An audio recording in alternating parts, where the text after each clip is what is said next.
Are you worried about head injuries in boxing? Like Very. Mental. Very. But it's just like your brain is just like your wrist or just like a shoulder or you know, whatever, an ACL, and you know what I mean? You have to give it an allotted amount of time to heal. You can't get a big punch to the head, rattle your brain, and then go a week later and take another big shot like that, or else an accumulation of those is going to make you not be able to use your fingers or wipe your ass or anything, you know? It's no bullshit, and especially. So what does it feel like to win a fight? To be like, honestly, man, there's a article in the Toronto Sun. Country says the KO is better than sex. My buddy's like to the right. Yeah, it's pretty cool, man.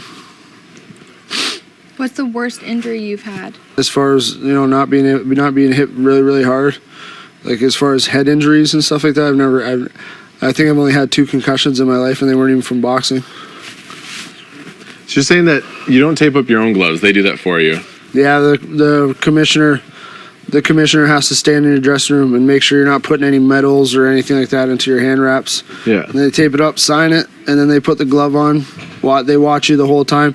You're not allowed to go to the bathroom by yourself for like hours before the fight. You're not allowed to go to the bathroom by yourself. You're nowhere. You can't go anywhere by yourself. Just to make sure. And they have to like watch you. They have to like watch you do everything. I'm like, buddy, you're gonna come in here and watch me, you know, give me a break. He's like, I have to. And then we'll give you a shot. So it's just it's not if, it's when it's gonna happen. You know. So wait, out of 88 fights, how many have you won? 12? No. I was like, that doesn't sound that great. Emily. How many have you won? 12? Well, I've lost 11. That is so feeling. Really? Yeah. You've only lost 11. Yeah, and three to the same guy, the American heavyweight champ. Really? In the amateurs, yeah, he went to the Olympics and everything. So could you do that? Go to the Olympics for Canada for boxing? No, it was 2010, and I was eligible. Like I was number 1 in Canada, I was number 1 in Canada in 2009 or 10. Anyway, it was either wait 2 years the fight happens. It's just so different, amateur to pro. It's really, when you say something's amateur, it's like not as good. It really accounts like that. It's really like that in boxing. Like so, a lot. How many years have you been pro? The other, like the fighters around you in the world rankings, are they around 32? Some of them younger, some of them older? Some of them are a bit younger, some are a bit older, yeah. I'm right in my prime. As far as heavyweights go, we age slower. Like the little guys throw thousands of punches in one fight, you know? They're getting hit hundreds and hundreds of times in one fight, but I'm only getting hit like my last fight, or my last 4 fights, I haven't been hit once. You know what I mean? Really? Yeah. You're just dodging them? Dodging them and just knocking them out quick. My last 4 fights haven't accumulated to 2 rounds of boxing. Beach, like LA, Kansas City, all the way from Florida, Tennessee, Louisiana, Texas, all over, New York. And then since I've been pro, I've paid 4 trips to like Halifax. I went to Halifax last year for 2 months. I was in Montreal for 3 months. Paid for, right? So between all this, like this is a pretty cool lifestyle. This is pretty epic. Where does Big Brother Canada fit in? Like where? Right up there. Yeah? Yep. Like where did your desire for BB Can come from? When I was like 19, 20 years old, I was in the States, and my girlfriend, it was like she's religious watching. Yeah. Yeah, it hurts your memory. I don't remember stuff from my teenage years too much, or my early 20s. Does that scare you? Yep. Yeah. Yep, but I'm committed now.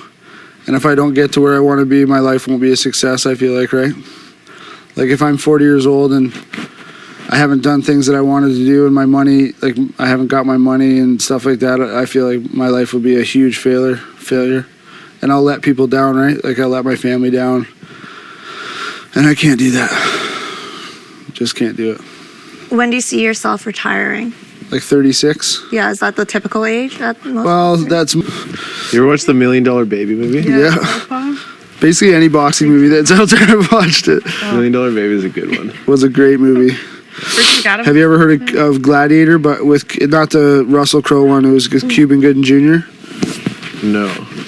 He's an awesome actor, though. Oh, it's one of the best movies ever made. It's called Gladiator, but it's not the one. It's not the Gladiator one with Russell Crowe. It's a boxing movie with Cuban Gooding Jr. Amazing movie. Amazing. Really shows the struggle. Like, it's tough, and you got hundreds of people telling you, like, you should just get a real job, you know, don't do this, it's not worth it, all this stuff. And then you got, like, a couple people telling you, push harder, push harder. It's tough, man. If you weren't doing boxing, what would you be doing? Find it. Like, some pretty cool shit's happened. Yeah. That's why I wouldn't change any at all. There's still people, haters and stuff like that, but telling me no, not to do it, but like to get a real job still to this day. Still to this day? Oh yeah. Get out of here. Seriously. How did you get into boxing in the first place? I got a hockey scholarship when I was 15 and moved to Florida. And then I played my high school, graduated high school, and we did some dry land training, like off ice training with boxing. And it kind of caught. I boxed before, and I fought people before, and like with gloves on, did boxing before when in Canada, and I was really good at it. But I never thought that I would take it serious or anything like that. Very tan today. So I walked to the gym, and 3 weeks into my training, this guy Eli, I'll never forget.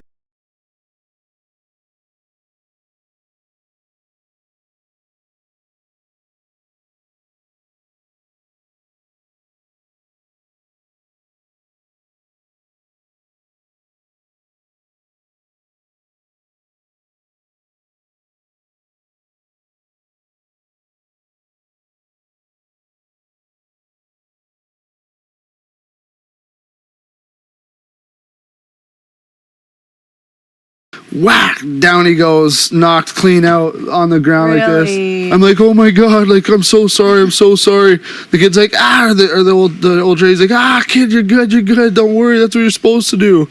Eli's like out on the ground still.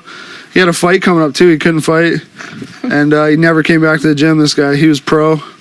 All white kids, you know, standing there, and I'm the only white kid. The trainer was white. The owner was white.